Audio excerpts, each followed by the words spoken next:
All right. First of all, I've been here since 2011, and I've never seen it like that. And I've seen some good crowds in there. There's no doubt. But I'm convinced that's the most people I've ever seen in that arena for a game. And, how fun is that? Saturday afternoon, place is rocking. We've had the sellouts before. We can still see a bunch of open chairs, but there weren't many open chairs out there tonight. And you had people all in the end zones, and it just seems like there were people everywhere. And it's just fun, right? When you get that type of atmosphere. But it's like I told the team before we were going out there, go give them something to cheer for. It doesn't matter how many people are out there if you don't go play hard. And if you play hard, they'll get into it. And give our guys credit, they did. They came out of the game, and we came out with a great defensive mindset. I thought our defensive focus was incredible to start the game. And, dropped there a little bit, and give them credit. They were really getting downhill on us, and they were making us foul, right, at the end of some drives. But I thought we took that time out. I thought we lost a little focus, and I took that time out. And from that time out forward, from the end of the first half and then into the second half, I thought our focus was great on both ends. And to see us a 0.8 defensively versus that team is really hard to do. I mean, they got weapons everywhere, and they were shorthanded without Claude, their big player.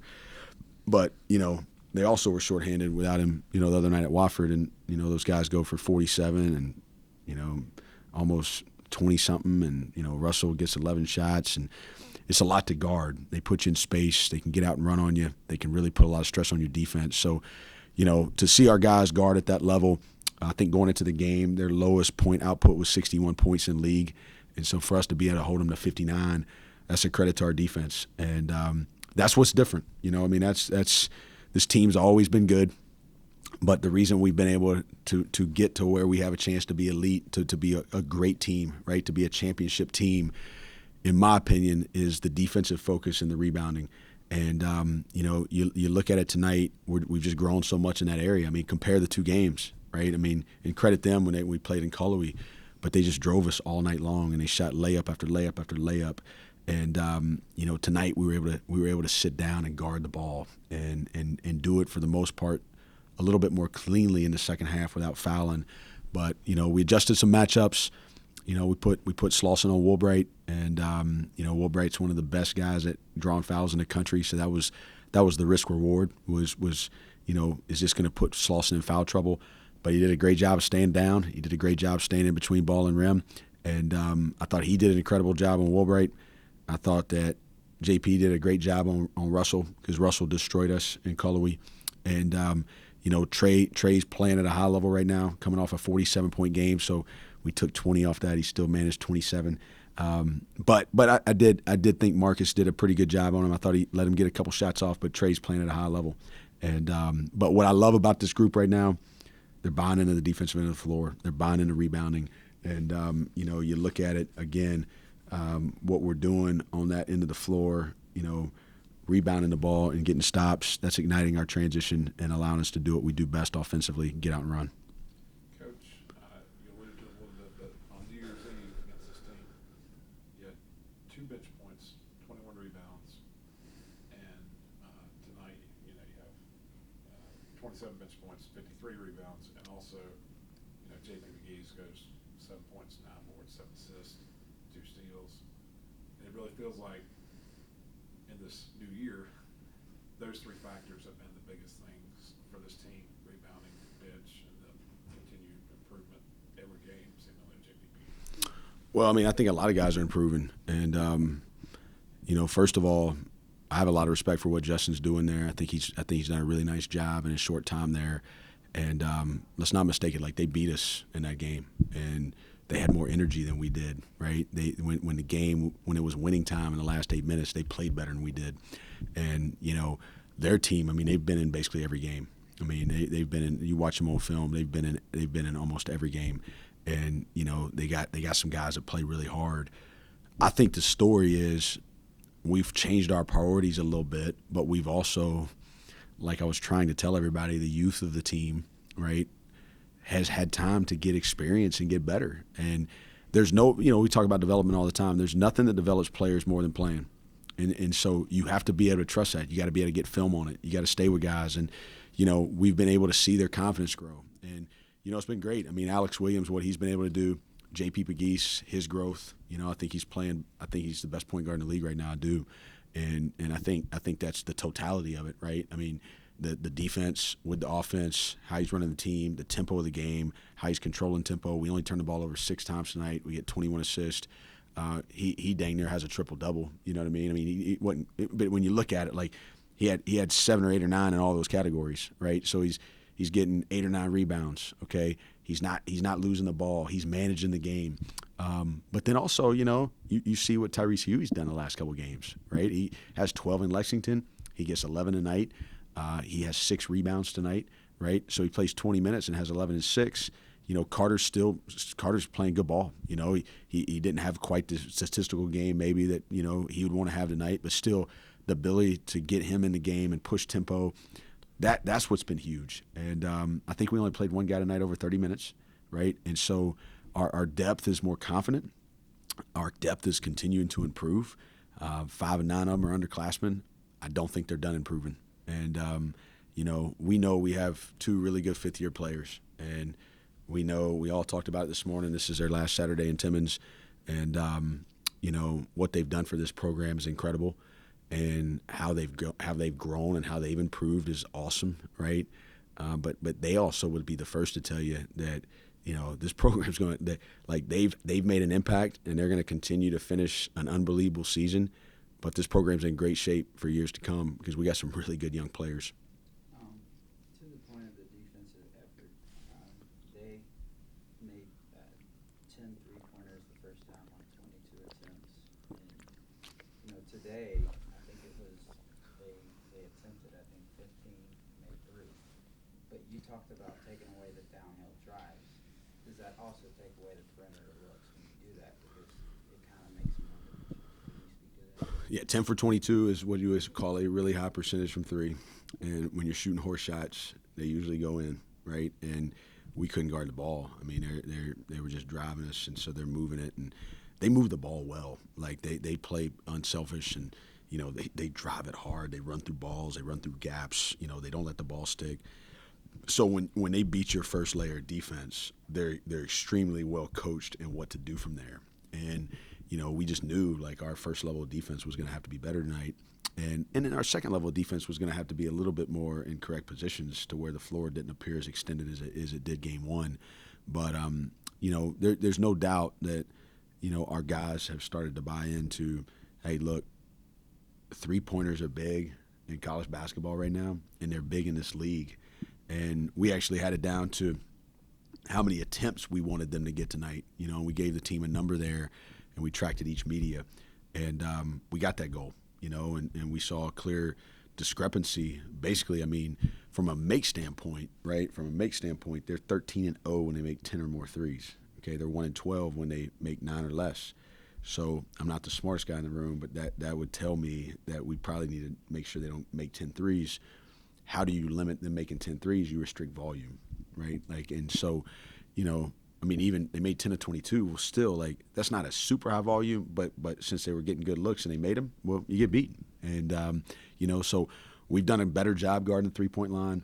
We've done a better job limiting rotation. And, I thought our guys did a nice job. Our second half 3-point defense was even better than our first half. I think they got 11 attempts in the first half. And, again, we weren't even super concerned about the makes because they got good shooters. If they get looks, they're going to go in. But we wanted to restrict volume. So you said they finished with 15? Okay, so they got 4 3-pointer attempts in the second half.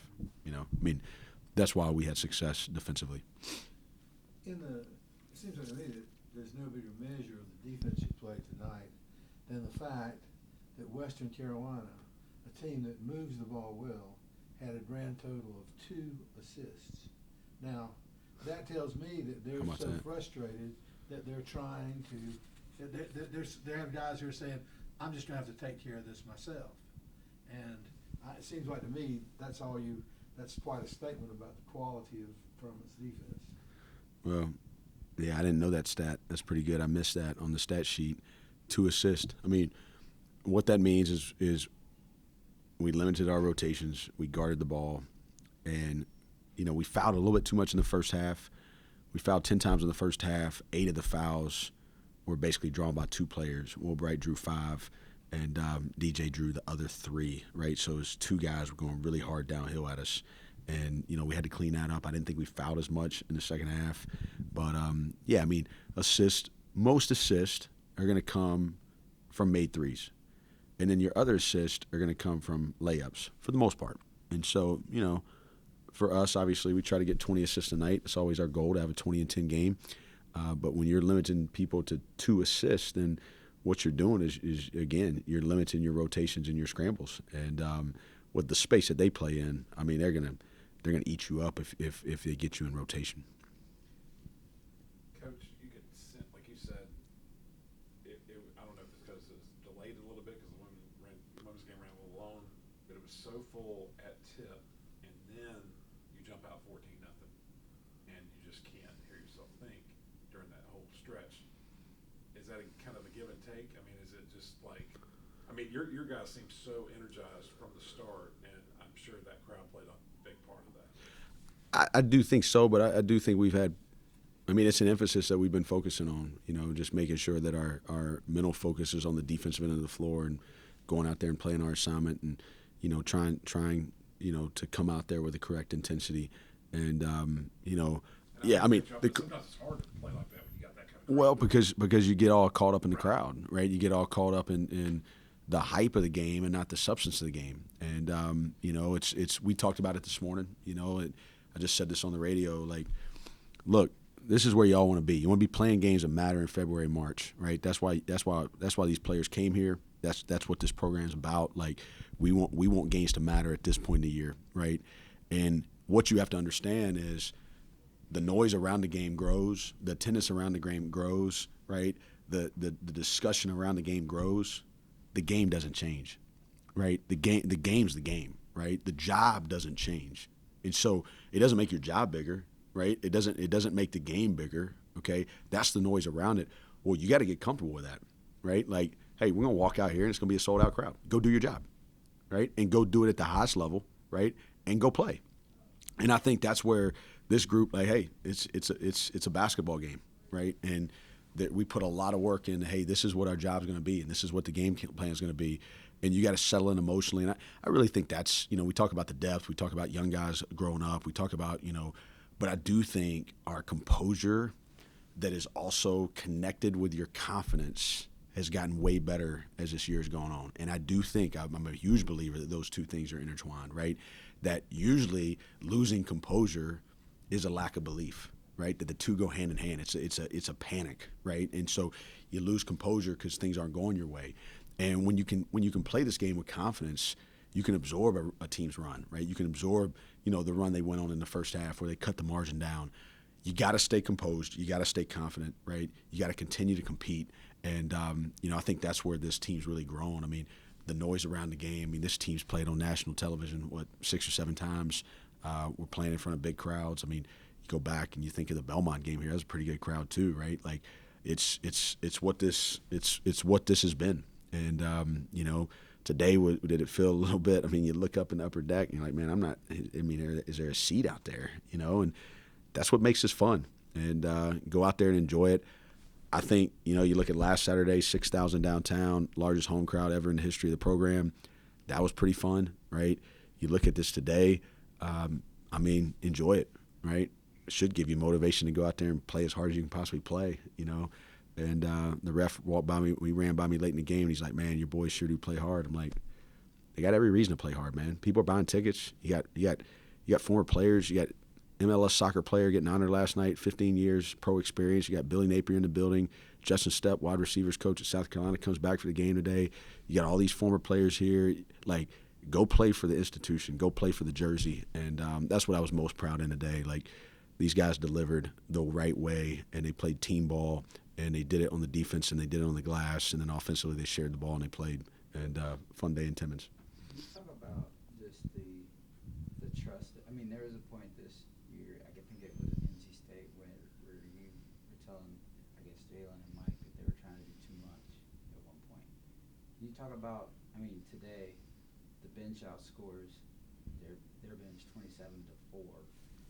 And really, I think the loss at Western Carolina probably was a turning point of this team in the fact that maybe some of the veteran guys learned to trust some of the bench guys. Could you just talk about that or speak to that? That ranked NC State team, they're probably a little bit better than we all thought, huh? Yeah. Kevin's done a great job with that group. I was looking at it today. I was like, man, they're really good. I didn't quite feel quite as bad about that thumping they gave us, even though we still did play awful that night. You know what? I think that's a great question. I'll tell you this. What I think this team has done, okay, is and this is going to sound crazy, but hear me out. They've lost well. And I think, I was just telling somebody this morning, we're all afraid of failure, right? Because we feel like, man, failure makes us look bad. Failure means like we're not as good as the outside might want us to be, right? Or, oh man, this is bad. Like there's cliches out there that actually have truth to them, that failure is the best teacher, okay? But you got to have the humility to be able to say, hey, you know what? Like, what do we need to learn here? And I think what this group did is staff, players, all of us, right? Like, we lost well. And when we got beat at Western, which, again, they beat us. You know, it wasn't they outplayed us. We got to look, and you got to say, wow, well, look at the two benches. Look at all the energy they had. Look at us, right? Look at our spirit. Look at our emotion, right? We're up 9 twice in that game. Are we playing with any type of joy, right? We got scrums on the baseline, right? That's the last scrum we've been in. You know, like we got all these scrums. It was happening a couple games in a row. We had to change our perspective, right? We had to change our joy. We had to go out there and understand, like, this is a game of energy. And I also had to understand I was probably doing too much coaching of the behaviors I didn't want, right? So correcting the negative behavior as opposed to coaching the behaviors that we do want. And from that game forward, I've probably spent 90% of my time coaching the behaviors that I want, right? The energy that we want, right? The energy that this program's about. And you can see that. And then from that point forward, our energy's been much better. Our spirit's been better. Our joy's been better. And then the Greensboro game, you know, that was on me, you know, and we've discussed this publicly. But, like, I overplayed guys, right? Like, I didn't trust the bench enough, okay? We're up, and I don't play a second point guard. And I put Mike in there. And I had to trust them all, right? We had to play a little bit more. We couldn't play this tempo at 8, you know, like Bruce Pearl told me that over COVID when we talked on the phone that year after we played. I mean, he's just like, hey, if you want to play fast, you got to play 9. And for some reason, you know, I tried to do it with 8, and it got us. And so from that night forward, we've played 9. And we've trusted those 9, right? And even today, we didn't play the bench as much in that first run because the defense dropped a little bit. But I told the staff, I was like, get them back in there, right? Like, trust those guys. Let's stay fresh.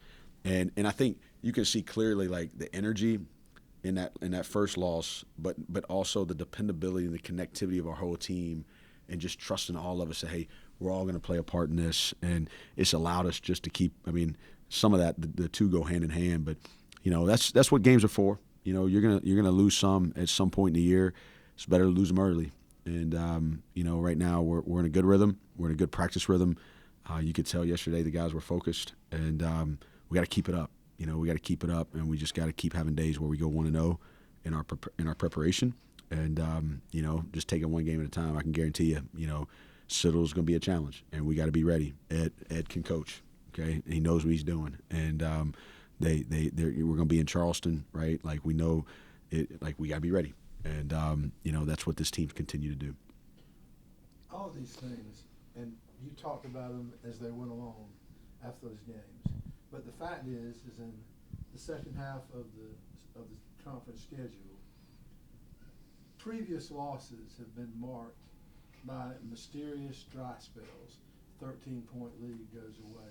And games where you think, well, right now this game's on the line, we're going to take control. And it didn't happen. It emphatically is happening now. I mean, you talked about the growth of the team. You talked about yourself. That appears to be exactly right. Composure. Like, champions have composure. And we didn't have composure in those 2 games, right? Like, we didn't. And it happened earlier in the year, you know? I mean, yeah, I mean, we snuck out wins. You know, Stephen F. Austin, Mike makes the play, but we're up 22, and we lose composure, you know? And Stephen F. Austin's a great team, obviously. I mean, really, really good. But similar in Boone, an App State game and another really good team, but like we get up 16 and next thing you know, we're down 5. And some of that is you're playing really good teams, but I do think we've just been able to understand that the best thing our team does, I mean, we've got spurtability, right? When we can get stops and boards and run, like we're good. We're great, all right? We're one of the best teams in the country when we do that. But let's not act like the other teams that we're playing against aren't going to make runs too. Okay, today, I mean, we scored 90-something points, right? Like, teams are going to make runs, but you got to be able to absorb them, and you got to be able to find ways to stop them, and then you got to be able to figure out how do you go on your run, and that's the challenge of the game, right? Like, and I think we've just done a better job of keeping steady in those moments and being a little bit more comfortable with like, hey, okay, they went on their run. Let's identify why, and let's go out there and let's try to fix it. And we haven't. Some of these games, yes, we've led tip to buzzer, but not all of them. And especially at the front of the street, we've won 8 in a row now. The first 3, I know for a fact, we were down in the second half, all 3 of them. And so, I think that's part of the growth, and it goes back to composure. And I think we've really made a lot of grounds there, and we got to continue to keep that. All right, thanks again, everybody. Great day. Enjoy the rest of y'all's night.